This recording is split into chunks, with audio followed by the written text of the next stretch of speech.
Inner Voice, a heartfelt chat with Dr. Foojan. Hello, everyone. Welcome to the Inner Voice Show. I'm Dr. Foojan Zeine, and I am a psychotherapist, author, and the originator of the Awareness Integration Theory. And hello to Sean, our director in our studio. And this is a show about what matters most in our life, our minds, our thoughts, feelings, actions, relationships, and our fulfillment in this beautiful journey of life. Today, I will share the tip of the week about ways you might communicate that leads to arguments and fights, and becoming aware and shifting. And I will share with you the biggest argument in marriages, which are over finances. Yes, and creating agreement and creating trust is really the key. I bring you Rob Shallenberger. Rob with Steve Shallenberger are the founders of Becoming Your Best Global Leadership, and are devoted to helping individuals and organizations achieve their maximum potential. Rob has trained and coached hundreds of companies around the world, including many Fortune 500 organizations in leadership planning and time management. Today, we will talk about their latest book, Do What Matters Most, Lead with a Vision, Manage with a Plan, and prioritize your time. Please subscribe to my YouTube channel and podcast and connect with me through all of the social media, Instagram, Twitter, LinkedIn, any of them. I love to hear from you and hear your comments, questions, and the topics that you want me to talk about. But first, here's the tip of the week.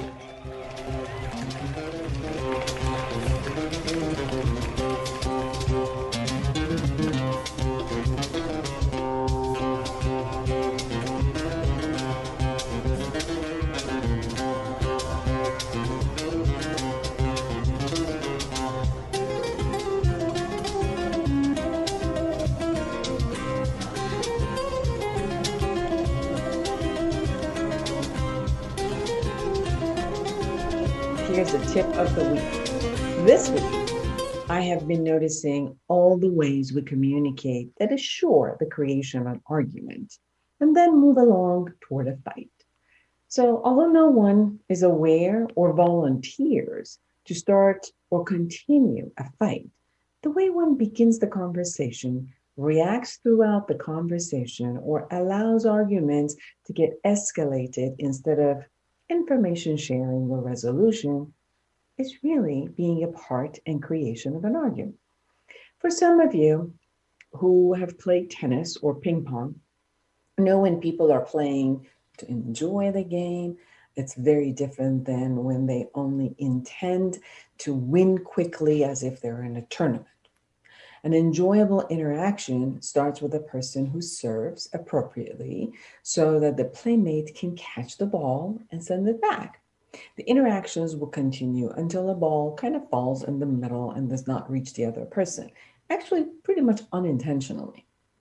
Then they begin again with another set. It doesn't matter who loses, who wins. It's just a matter of the game. Once in a while, somebody wins, another person loses, and then vice versa. Now, in a win-lose competitive games, the hostile gesture starts from the first serve, and all of the interactions are toward making sure to angle the ball in a way that the opponent cannot get to it and therefore lose.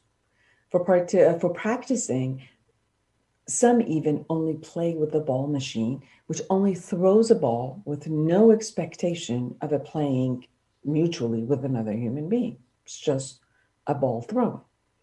So observe the way you communicate. Which one of these are you?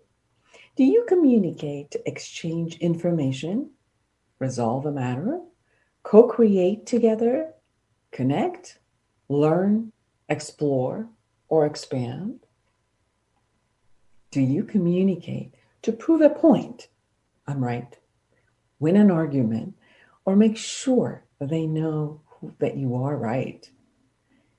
Do you communicate to punish, reprimand, discipline, or protect yourself? Are you just interested in the talking portion? Are you just interested in talking, only talking, and not necessarily listening? Just like the tennis ball machine just throws the balls, not interested in receiving or playing, right? So, are you interested in the talking portion of the communication as if you are the tennis ball machine? Have you ever noticed your part in initiating, developing, or escalating an argument?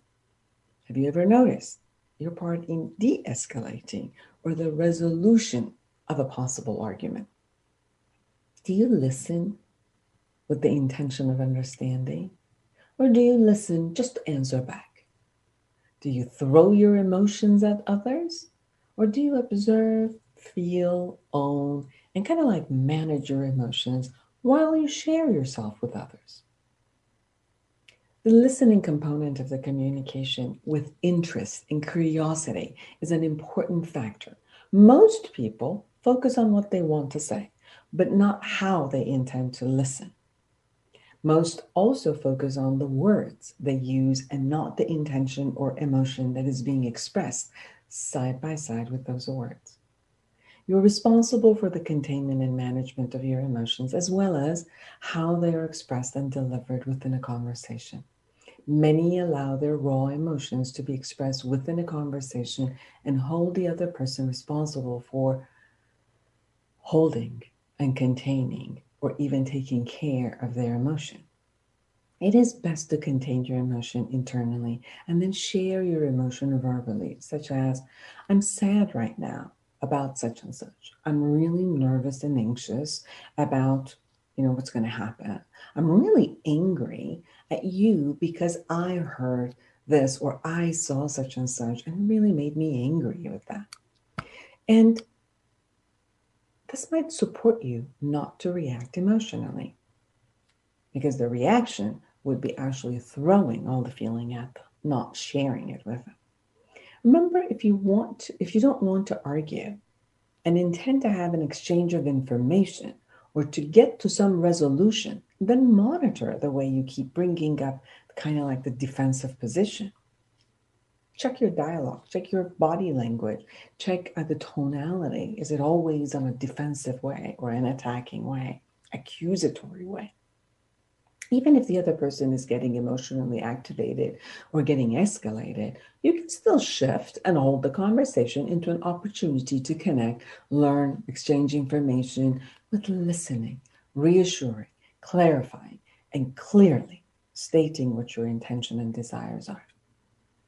For more information with observational skills in your communication style in different areas of your life, go to my workbook, Life Reset, the Awareness Integration Path to Creativity. Amazon. Thank you.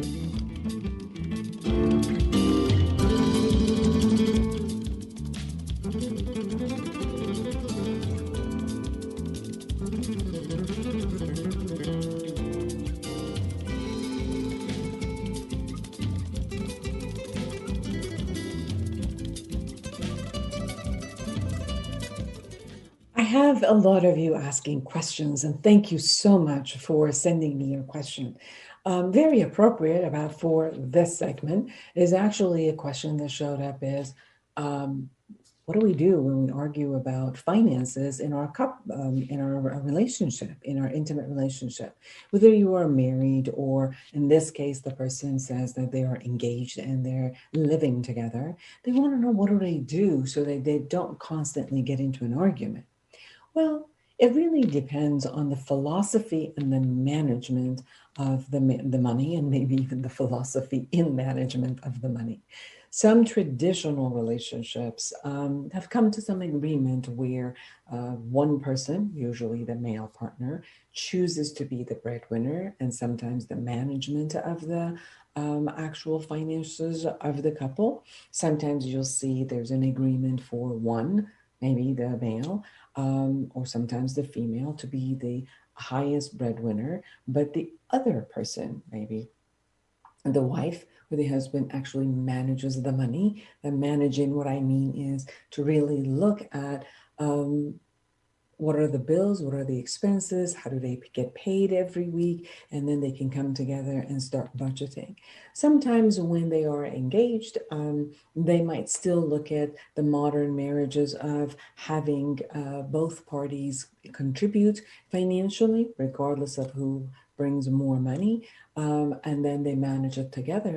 Or sometimes they are very clear where we earn, we put it in a separate account, and each one of us will pay certain bills, and we don't have to ever merge this financial concept. Yeah, some people work for them. What I've noticed with most of the couples is that they actually have to come to an agreement. People usually don't talk about money. They feel shame, they feel embarrassed, they feel a little bit intimidated to start talking about finances. One is how much the other person actually makes. It's as if it's a secret. And when you're coming to be engaged, living together, or actually wanting to be married, obviously, especially if you're married, as far as the law is concerned, your finances are pretty much together. You're going to be responsible and accountable for your finances and probably your husband. So it's important for the two-person to come together and look at what is it that my philosophy is. What is it that I can come through and merge with the other person's philosophy? Come together with some agreement. There's some people who have businesses which they can't merge everything that they have in a business, but they can definitely come to terms with how much salary they're going to give themselves from the business and put it into an account together so they can see it, be aware of it, have the information, and move forward with budgeting. Information, transparency, having an open hand, uh, being willing to give the other person the information is the key. It's important for us to create that type of a trust. When we sit together, two couples, and look at what is it that we bring, what is it that our expenses are like, how can we budget together, how can we honor each other's taste and what needs to be happening, how can we make it fair between the two of us, whatever fairness looks like between the two people, and whatever fairness looks like within the agreement that they put together. Some of these things can also be cultural, where the culture itself, the culture of the marriage and their upbringing and their family of origin system kind of dictated to them what the culture of financial earning and management and responsibility and power be. And sometimes they'll go back and look at that and just kind of like bring the same format into their marriage. Again, if there's an agreement between the couple for a traditional way of a family structure to come in, great. As the point is how to get to that agreement. Many people feel powerless and the other person holds all the power. If the breadwinner is the one who holds all the power, the other person feels like I have to constantly go and beg the other person for money, or that my vote or what I need is not counted. And those are the times that resentments get built. After 30 years of working with couples, finances is one of the biggest issues of argument and biggest issue of non-trust, much more than infidelity. Finances are the biggest issues of non-trust between the couple. And everything you do all day ultimately is going to come back to some sort of a financial decision together. So my suggestion is, if you can't come to an agreement, call a coach, call me, let me support you in creating that. If you can, on your own, sit down and write all of your expenses together as you live together, the most important ones that are happening every week, the most important ones that are not set, but you need it. And then you set up the priorities about how you're going to create your spreadsheet. Come back and look at it every month together, create budgets together, and you can move forward. This way, you'll create trust, transparency, a sense of togetherness in decision making and power. And that usually lessens all the arguments and creates the feeling of safety and security that comes and then fosters the trust and love. Thank you.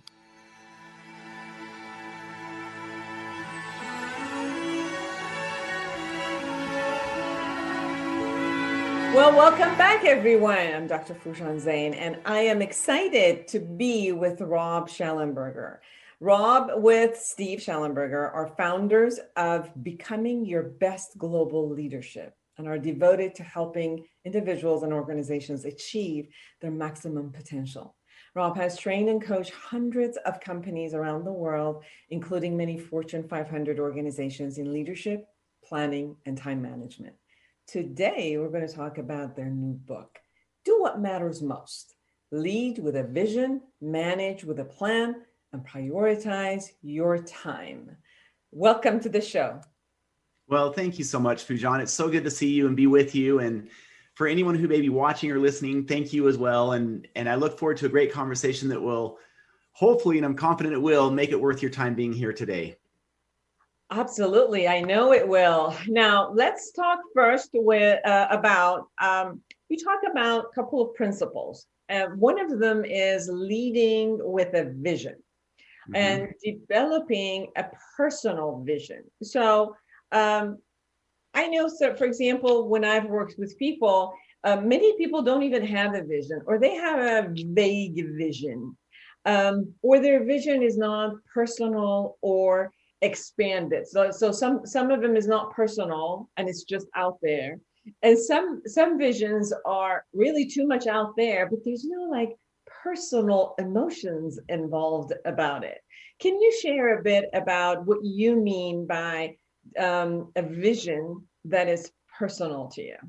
Yeah, it's a great question. And, we're talking about our new book, Do What Matters Most, right? And in that book, there are 3 habits we discovered that less than 1% of people apply cumulatively. And it's these habits together that will help us lead a life by design rather than live a life by default.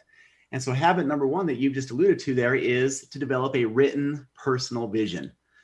And, like you just said, I think this is something that a lot of people can relate to, in that we've heard a lot about this term, right? Everyone's heard find your purpose, find your passion, find your why. But the reality is, like you said, Foojan, is it's not being done. And in our research, we interviewed more than 1,260 different managers across 108 different organizations and found that only 2% of people have a written personal vision. Now, a lot of people have thought about it. These intentions, these ideas are in the back of our minds, but it hasn't really gone further than that. And I think this is something that so many people watching or listening can relate to because, let me just give you one example. I was a former fighter pilot. I flew F-16s for 11 years. And I was just this week with 4 of my buddies who graduated with me from F-16 training, like 17 years ago. And I haven't seen them for a long time. It was our first time getting back together. And 2 of these gentlemen are now senior leaders in the Air Force.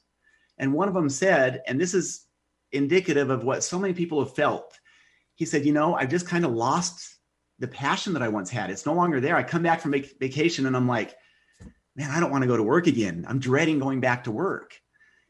And that fire that he once had is gone.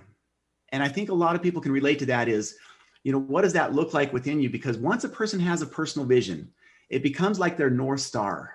It's that internal compass for our actions and for our life. And we're either in alignment with that or we're not. And so in chapters 3 and 4 of the book, we walk through how to develop a personal vision. And I would suggest, Foojan, that for most people, it's not a lack of desire. Kind of know what we want in the back of our minds to a degree. It's a matter of actually articulating that and getting it out on paper and writing it down and having it become clear and creating that clarity.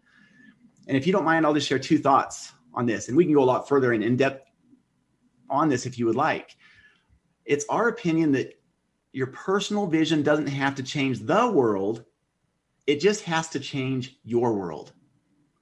And a lot of people, I heard this on another show. They said, well, if I come up with a personal vision, I'm not going to be Elon Musk. Or I'm not going to be named the person. That's not the idea. It's that the personal vision changes each one of our individual worlds. And once we have that written personal vision, it becomes the seed of our legacy. And when we plant a seed in fertile soil, we give a plant a chance to grow, or a tree, right? But if we never plant the seed, it never even has a chance to grow. And so this is why habit number 1 in our book is about developing a written personal vision that is meaningful and gives you clear direction, so that it does become your North Star, your Polaris, and it becomes a guide for all of our subsequent actions and where we're going. So that's why that habit is so important as the starting place. It's not the problem. We don't focus on the problem, We focus on the solution or the outcome, the vision, if you will. And it becomes a really powerful starting point for people when they go through the exercises and actually take it to completion and do it. And it really, really promotes motivation. As you were talking, I recall we're in the process, I created a psychology model, which clears the past and creates the vision of the future, and really creates a space of you being here and now and looking at, your thoughts, emotions, behaviors. And one of the things, Rob, that was interesting is that we were trying to do an app that has the model in it. And, going through the process of funding sources and doing things like to find people who were interested in doing that, we created obviously the vision and the mission. But it was interesting when you talked about the personal, in the midst of it, at one point, you're like, I don't know where I'm going anymore. And this is, I'm hitting the walls and the doors are closed. And what are we doing? And then what you just said is like, at one point I returned and I said, well, what is it that even when I created the model, what was my vision? Like, what was the whole point? And my point was I wanted 8 billion people on the face of the earth to have access to this. And the app is actually the access to it. So then I just sat with that piece. I really, really have this desire, a vision to have 8 billion people have access to this material. And that created this whole excitement again of, who says the doors are closed? We're going to go do this and we're going to do that. And I really got how much it motivates people, me and others, when you really have a personal stake at what's there. And the personal stake is not a selfish one. It is for the world, but there is a personal stake at it. Oh, that's a great comment. That's exactly it. When we have a personal vision that is meaningful to each one of us, if our listeners can come up with something that's clear and gives them direction and meaning, just like you said, it becomes a wellspring for motivation. Like, it can create a fire within us. And it, as a former F-16 pilot, we would never take off without a destination in mind, because who knows where we would end up. Well, in life, how many times do we figuratively go through life without a destination? And what might we end up? Well, it could be anywhere. And so going through chapters 3 and 4 of the book, we walk people through the questions that they can ask themselves that will help give that clarity on how to develop a personal vision. And if you don't mind, I can just share one more thought on this. In the book, we invite people to look at this is a very unique way of doing it. We invite people to look at their 5 to 7 roles that matter most to them. So we all wear different hats throughout the day. Some people are parents, so parent might be a role.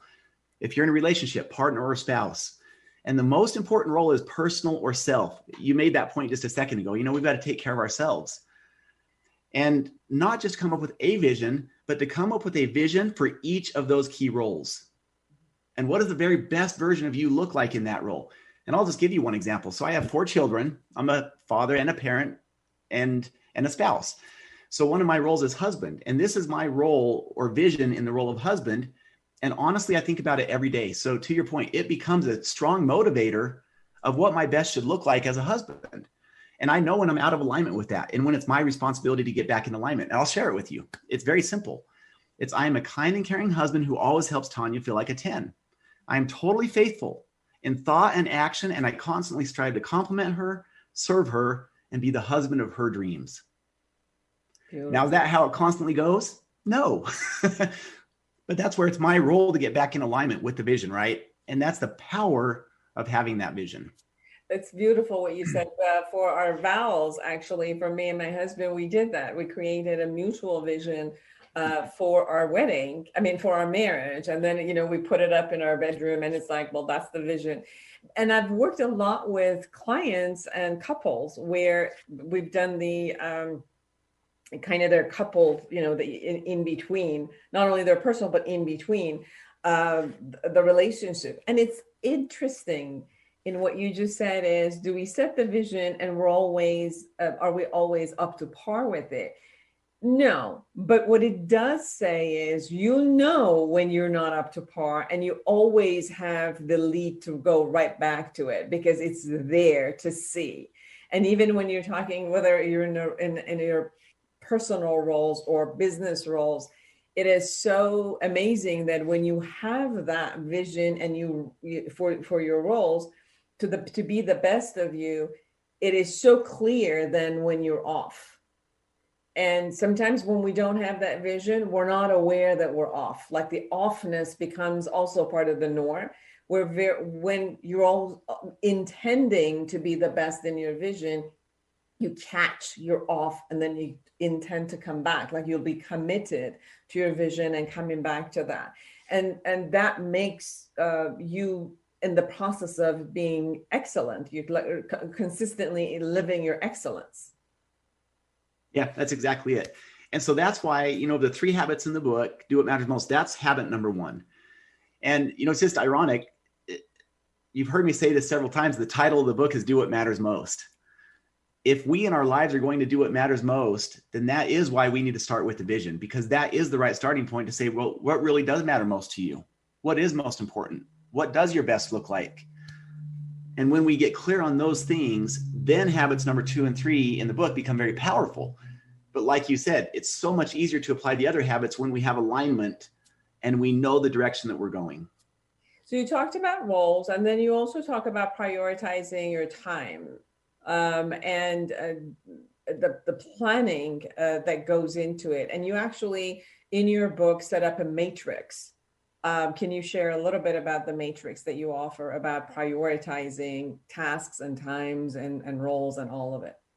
Yeah. So for those who go through our training, there's 4 sections that they go through in the participant guide. Section 1 is what you're alluding to here, and it's the chapter 2 of the book. And then it's the application of the 3 habits. And we have what's called the Do What Matters Most matrix. And just to give you a little background on this, it's really the original credit goes to Dwight D. Eisenhower. He's the one that developed this. It's called the Eisenhower matrix. We simply took his version and made some adjustments to it. And that's why we now call it the Do What Matters Most matrix. And so imagine in your mind 4 quadrants. If you're looking at this, the upper left-hand quadrant is quadrant 1. These are things that are important and urgent. Quadrant 1 by nature is high stress. These are things that are the fire of the day that you constantly are reacting to that just show up. And there's always going to be an element of quadrant 1 in any business, in any life. But we want to minimize quadrant 1 where we can because it's high stress. And if you look at this from a team setting, if a team is constantly in Q1, you're going to see typically higher turnover, lower morale. It's just not an exciting, I shouldn't say it's not exciting. It's a lot more difficult to sustain long-term because it's always high stress, and so it's a challenging place to work and it's a challenging place to live full-time. Quadrant 2, on the other hand, are things that are important, but they're no longer urgent. And because they don't have that urgent sense to them, it's low stress. It's a great place to live. This is where being proactive rather than reactive lives. So the whole point of Do What Matters Most is to move a person and a team into Q2. In other words, doing what matters most and not being in reaction mode all day long, personally or professionally as a team. So this is where, all these things like strategic planning, roles and goals, PreWeek Planning, which is habit number 3 in the book, all come into play in helping and empowering a person to make the move to Q2. That's where things like exercise happen, relationship building, meditation, all of these things that in the back of our minds we know are important, but for many people aren't getting done. These 3 habits help us make that move to Q2. That's where we want to live. Q3 are things that are not important and feel urgent. So imagine now you're looking at the bottom left hand of this quadrant. That's Q3. How many times have you been in a meeting or working on a report and you say, why are we even doing this? What a waste of time. That's Q3. Things that are not important, but they feel urgent. And Q4 are things that are not urgent, nor are they important. That's the bottom right-hand side of the quadrant. And those are things that are just a total waste of time, and you want to eliminate those. So Q1, we want to minimize time in Q1, and the average high-producing team spends about 20 to 30% of their time in Q1. High-performing teams and people spend about 60% of their time in Q2. That's where we want to live. Q3, less than 10%, you either automate, delegate, or eliminate, and Q4, eliminate. And so here's my question for all the listeners is, where are you at in your life right now? As a team, if you're a part of an organization, where's your team at? Is it constantly reaction mode? Or is it all of these unimportant things that you're working on? And how and where do you have opportunities to make the move to Q2? And what impact would that have when you do? And that's the whole point of Do What Matters Most is once we identify where we're at, is where in our lives can we be more in Q2 and more proactive and more intentional about leading our life and teams by design rather than by default. And then we move into the 3 habits after introducing the Do What Matters Most matrix, because that's the whole point of the 3 habits, is to help us take control of our schedule and prioritize our time. So first, create your personal vision. Then you look at seeing where you are. So you do the matrix and you create the allocation of, okay, where am I and when is it? So Do What Matters Most matrix first. That's at the beginning of the book in chapter 2. And it's kind of an assessment of where are we in life right now. And there's a productivity assessment that people can take. And then it's the application of the 3 habits to get clear on what the vision looks like, roles and goals, and pre-week planning that will help us make that move to Q2 in the different areas of our lives, both personally and professionally. In your book, you share that successful people have the willingness to get laser focused on what matters most and the discipline to apply the skill set to achieve it constantly. So when we're talking about the discipline, I think it's one of the places also that I've watched.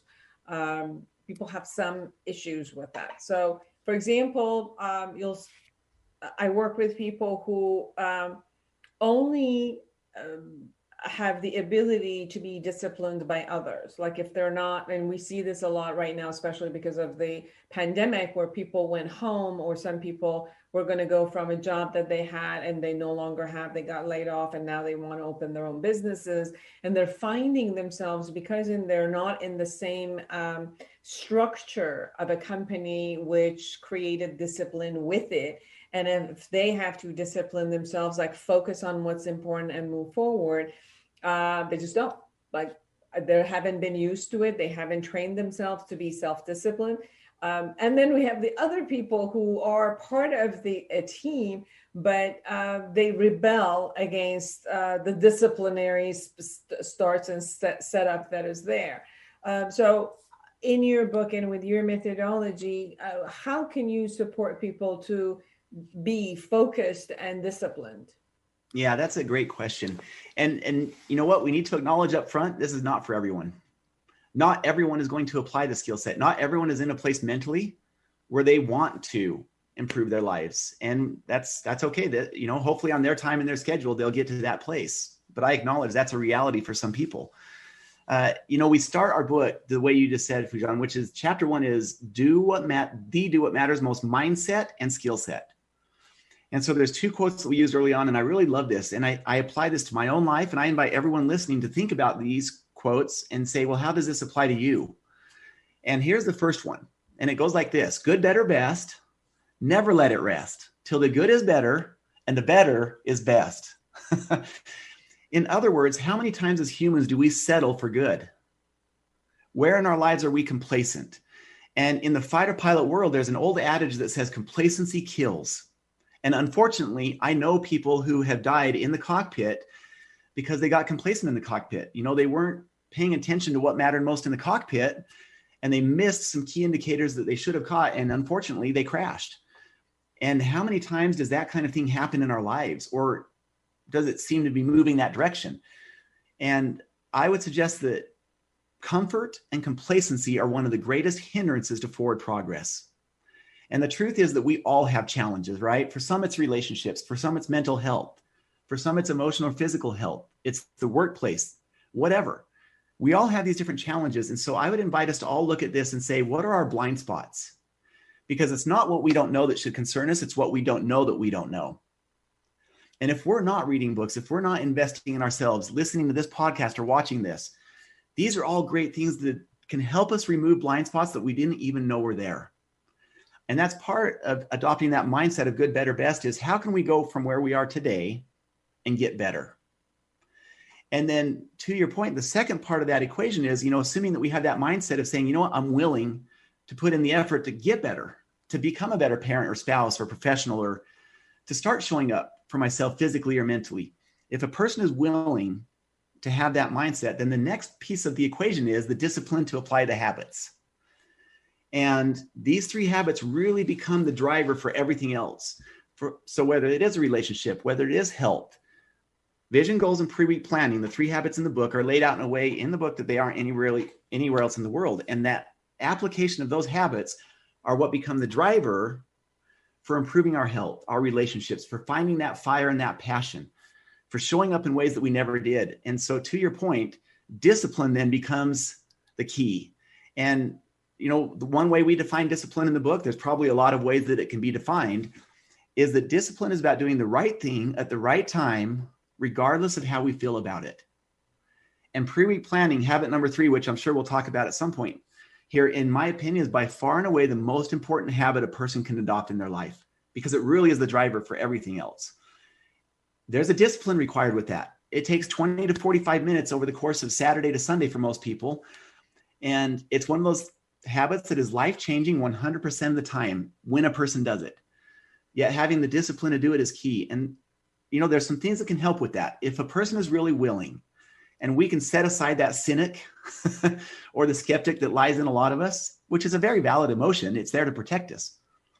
But if we can set that aside and apply this good, better, best mindset and be willing to be disciplined and apply a new habit, maybe we need a coach. Maybe we need a mentor or an accountability partner. Developing the right habits, though, will be one of the keys to having a great life when it's all said and done. And, you know, I was talking with someone earlier this morning, and they said, people are more important than things. So when we lead a life by design, we start out by taking care of ourselves. Then we start showing up for the other people in our lives, our friends and family. And then we start showing up in the workplace in ways that we never did before.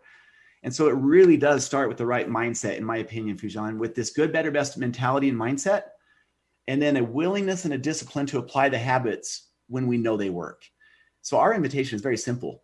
Read the book, apply the habits for 4 weeks, see what happens in your life, and then be extremely disciplined about at least pre-week planning for the rest of your life, whether that means coach, accountability partner, weekly emails, the podcasts, whatever it is.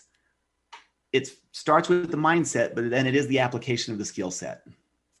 You also share about developing the right mindset also requires a proper expectation.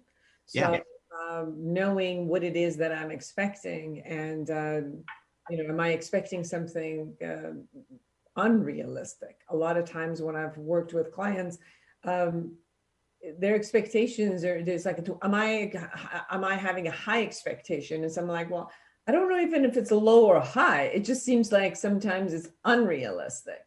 And if a person can bring themselves into the space of checking out what is it that their goal is, and then setting it up into a realistic concept with themselves, it just seems like the move, and it appears that the move toward it, the motivation toward it, the setting up the skills and the calendar, let's say, and putting yourself through it, it becomes a much more fruitful and attainable. Well, that's exactly it. So most of us can relate to this. If you're listening, I know you can relate to this at some point in your life where there's these things that we want to do, but they've never really left the phase of good intentions. Yeah, I call them fantasies. Well, they're just sitting in the back of our minds. And again, that could be a health goal that you wanted to achieve. It could be, overcoming some sort of anxiety or depression, or it could be a promotion in the workplace or a financial target. We've thought about it a lot, but how do you take that and then make it a reality? And what you've just kind of alluded to and transitioned into is habit number 2, which is roles and goals. And that is getting real clarity on what does success look like then in each role for this year. And goals are another one of those things that have been talked about all the time. Everybody's heard about goals. The reality is they're rarely being done. So for as much as they're talked about, they're not being done. In our research, we found that only 10% of people have clearly written goals. And so to write these in a way that, like you said, sets us up for success is really important, because 85% of New Year's resolutions are broken within 2 weeks of starting the new year. And that's because of the way they're written. And so that brings with it a real emotion with roles and goals. It becomes scary for some people to write it down because there's this fear of failure, or it becomes real. Well, here's what's exciting. When it's done in the right way, it really does create a laser focus on what matters most. And we're kind of like an elastic band. An elastic band, if it sits in a drawer, will go brittle and break. We as humans are designed to be stretched, just like an elastic band. And there should be a healthy tension, just like you said. And here's how we outline this in chapters 4 and 5 of the book on roles and goals, is our goals should make us feel slightly uncomfortable in an exciting way. If we look at a goal and say, well, that's easy. Okay, well, we're not stretching. If we look at a goal and say, well, that's impossible, or, ooh, man, that's way out there, then maybe we can dial it back a little bit, because there is a healthy tension of having a goal that's realistic, yet stretches us a little bit to a better version of ourselves in that role. And so I agree with you 100% that there is, developing roles and goals is a skill set. Anyone can do it, though, that will simply read the book. We'll walk you through the exact steps of how to do it. We'll give you the templates that you can use. It's all done for you. It's all you need to do is read the book and actually go through and just do it. So we try to make it as easy as possible. And we'll walk that fine line with you of, is it too much or is it too little? One of the things, the distinctions you made in the book that I really enjoyed was the productivity versus performance, which is productivity is often measured in terms of the rate of output per unit of input. And performance is the ability to do something efficiently and effectively. And you bring those delicately together. Can you share about these two distinctions and how you bring them together? Yeah, that'd be great. That's a good question, Foojan. And then maybe if you don't mind, we could segue into pre-week planning, because that's really all about performance and productivity that you're talking about. So think of this. If a person if they have a goal to run a marathon by September 1st, well, there's the goal. It's meaningful to them, whatever. If they're just starting out and they really haven't been running before, they're probably not going to be in a position to run that marathon if they're just working out one time a week. So quantity does matter. In other words, one workout a week is probably not going to cut it between now and September 1st to be ready for a marathon. At the same time, now let's flip the equation. Let's say we work out 5 times a week, but they're low quality workouts. That probably won't cut it either. And so whether we're talking about our relationships, whether we're talking about our health, all of those things that we've alluded to, quantity and quality matter. In other words, performance and productivity, while they sound similar, they're different things. So we want to increase our performance and we want to increase our productivity. A very simple, layman's terms of saying this would be, we want to do more of the right things in our lives. That's a very simple way to say it. How do we do more of the right things in our lives? The things that matter most and will have a big impact in your life. So maybe can I build on that and then go into pre-week planning? Yeah. Because it's one thing to sit here and deal in the hypothetical. Right. The reality is, how do we actually make it happen? And that's why the habits become so important. This is where they make it happen. So when someone asks me, Rob, of these 3 habits, what's the most important one? Different people answer that question different ways. The majority of people, including myself, would say hands down, it's pre-week planning. And in chapters 7 and 8 of the book, we walk through a very specific process. And one of the invitations is read the book and see what impact pre-week planning would have on you. It doesn't matter what your current starting point is. Maybe you have a process, to-do notes or sticky notes, to-do lists, whatever. We've designed a very simple process. It's only 4 steps that anybody can use to enhance whatever you're currently doing. And the research that we did around this was fascinating, Foojan. I think you'll find this interesting too, is after interviewing 1,200 different people, we found that 68% of them felt like their number one challenge was how to prioritize their time. And yet 80% of people did not have a process. And so this is what's missing most of the time. So whether it's health, mental health, or exercise, or finances, it's about making time for what matters most rather than just thinking about it. So can I just give you an example of these 4 steps? Please. We coined the term pre-week planning after pre-flight planning. So you can imagine a pilot jumping in their jet and saying, you know what, today we're just going to wing it. We're just going to give it our best shot and see what happens. Well, how's that going to work out, right? Chaos, confusion. How many times do we go into our weeks without a plan and expect a different result? And that's why for pilots, pre-flight planning is critical. Well, for us as humans, if we're going to lead a life by design and show up for our children, if that's applicable, or our partner or spouse, or in the workplace, then it's the same concept. We do pre-week planning prior to going into the week. And here's a basic outlay of the 4 steps. Number 1, imagine yourself sitting down over the weekend and reviewing your vision and goals every weekend. How much alignment would that create in your life? And only 1% of people do that. 2% of people have a written personal vision, 10% goals, 1% of people review them on a weekly basis. So that is a powerful step in aligning your life towards what matters most to you, especially when you're looking at your life through the lens of those roles. And that then is step number 2. Just like you did in your vision and your goals, you're going to look at your 5 to 7 most important roles. Step number 3 is to ask yourself what matters most in those roles this week. So you're having a personal brainstorm with yourself. And that's why pre-week planning is so much different than, sticky notes or to-do lists, because it's Q2 thinking. You're asking yourself, what can you do in that role this week versus what do you have to do? And step 4 is to simply assign a time to it. So that's it. What's your vision and goals? What are your roles? What matters most in each role this week? And when will you do it? And if you don't mind, Foojan, maybe I just share 1 or 2 very brief examples of what happens with pre-week planning. And I'm going to share these more on the personal side, if that's all right, because a lot of people are used to thinking about their work roles.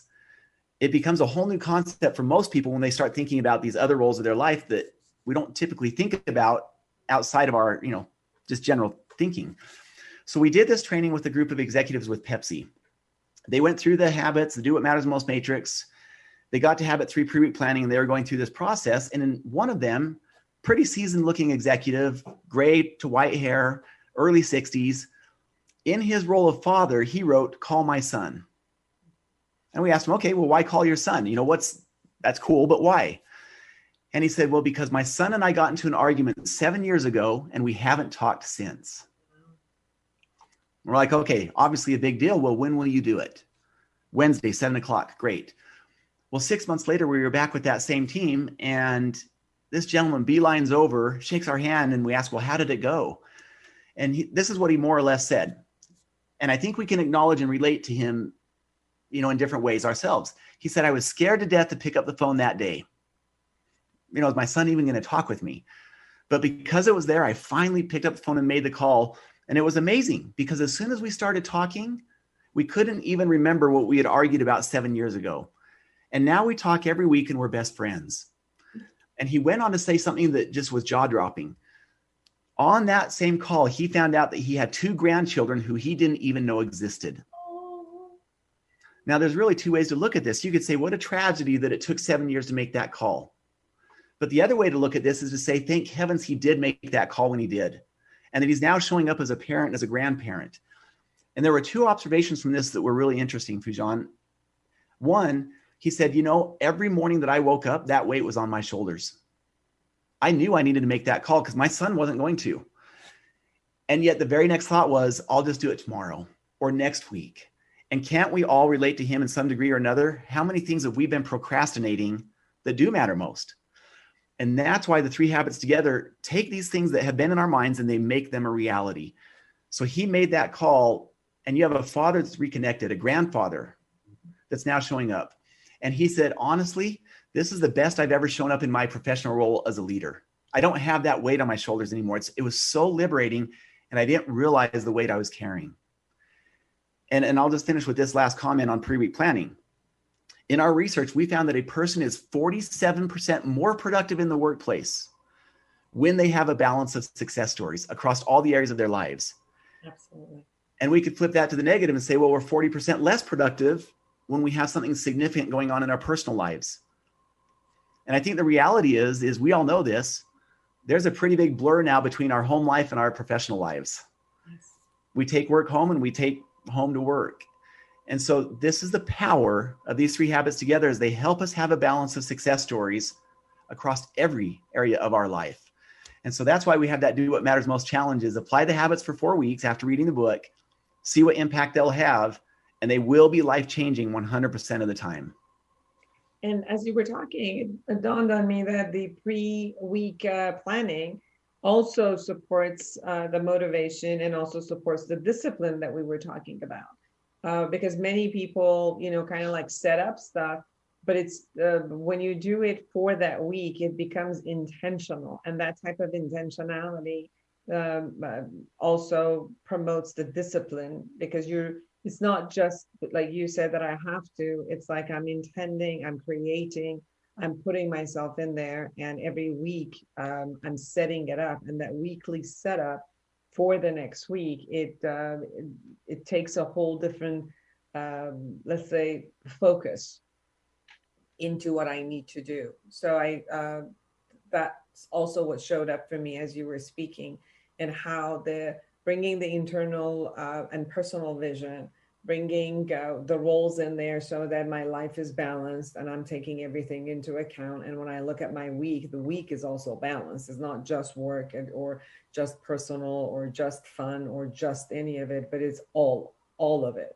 And it inspires one to see that my life is in a balanced space. And then it's scheduled. So all I need to do is show up, just show up.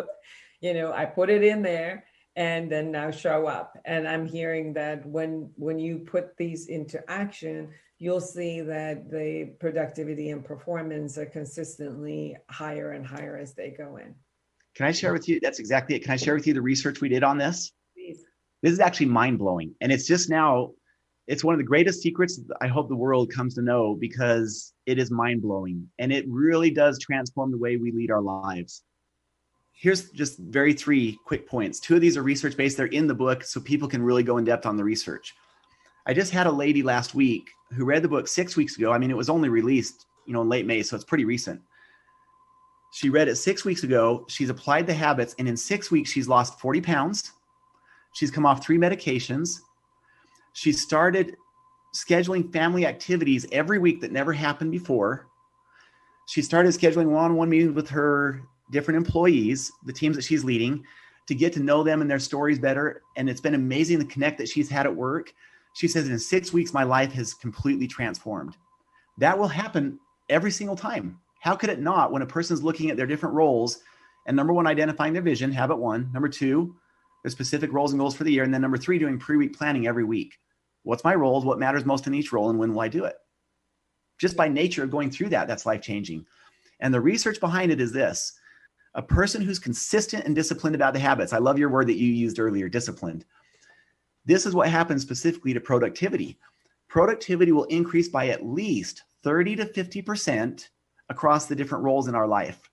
That means that a person who is consistent about these habits will accomplish or do 800 to 1,000 things this year that they otherwise probably wouldn't have done.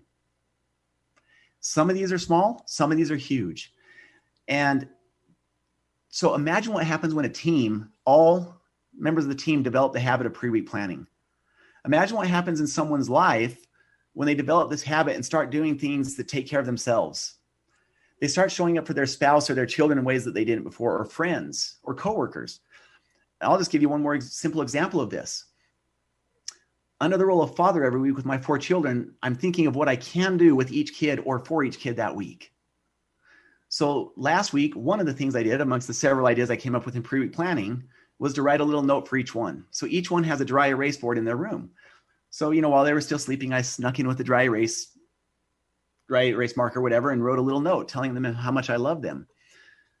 Well, I think we would all acknowledge, if we have kids, that's a good thing to do. But how many times would we just do that on our own if we're winging it? And it wasn't until I sat down during my pre-week planning prior to the week in the calm of the day, and in that role of father, I'm asking, what can I do for Lana this week? What can I do for Bella this week? And so imagine in each of your roles, if you're asking that question. So personally, that being the most important role, if we want to keep our flame lit, it's like the birthday cake. We have a flame, and if we're going to light other flames, we need to have our flame lit. So that personal role is the most important, taking care of our physical body, our mental, emotional, and spiritual selves. So everybody who's listening, if you were having this brainstorm with yourself doing pre-week planning, what would you do this week to take care of yourself? Like reading books or exercise. And when's that going to happen? Q2. That's all Q2 thinking, and performance and productivity. Both are important, right? So that's why you've heard me say over and over that pre-week planning is the engine that drives productivity and leading that life by design. It's really what takes it down to the daily and weekly level. And I'll finish with this thought. Again, the research is all in the book. You can go into more detail on the statistics I just shared. Pre-week planning will empower a person to schedule their priorities rather than prioritize their schedule.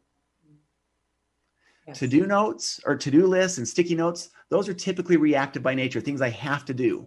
We get it. Most of us have done that at some point. The 3 Do What Matters Most habits, especially pre-week planning, flip all that on its head and help us schedule our priorities rather than prioritize our schedule. And then in essence, do what matters most. I said that was last one. Here is actually the last one. The expectation is never that a person accomplishes 100% of what they pre-week plan. Yes.